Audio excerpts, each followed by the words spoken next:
कभी कभी ठोकरें अच्छी होती हैं।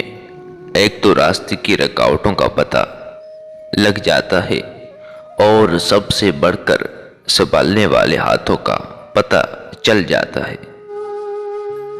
ओसे को अपने ऊपर कभी हावी मत होने दो, क्यों न कि ओसे का इंजाम पेशमानी के सिवा और कुछ नहीं है। ओसा हराम है, इसको पी जाओ, ये वाहिद हराम है जिसको पीना हलाल है। औरत अपने रब से ज्यादा करीब उस वक्त होती है जब अपने घर के अंदर हो। घर के सहन में नमाज पढ़ना उसके लिए मस्जिद में नमाज पढ़ने से बेहतर है, और घर के अंदर नमाज पढ़ना उसके लिए घर के सहन में नमाज पढ़ने से बेहतर है, और कोठड़ी में नमाज पढ़ना उसके लिए घर के अंदर नमाज पढ़ने से बेहतर है।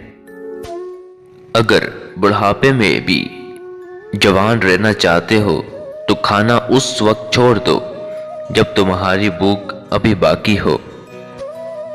सबसे आला और खूबसूरत लुक्मा यह है कि जिसे अपनी मेहनत से हासिल किया जाए और खाया जाए।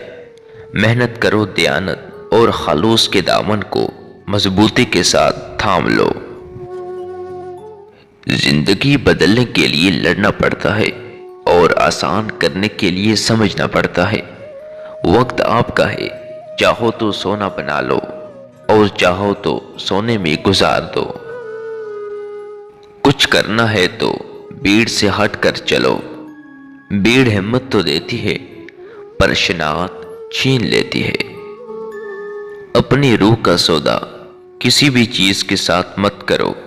ये वाहिद चीज है जो तुम इस दुनिया में लेकर आए हो और सिर्फ इसे ही वापस लेकर जाओगे। इंसान का ज़वाल तब शुरू होता है जब वो अपने मुखलिस लोगों से मुनाफिकत शुरू कर देता है।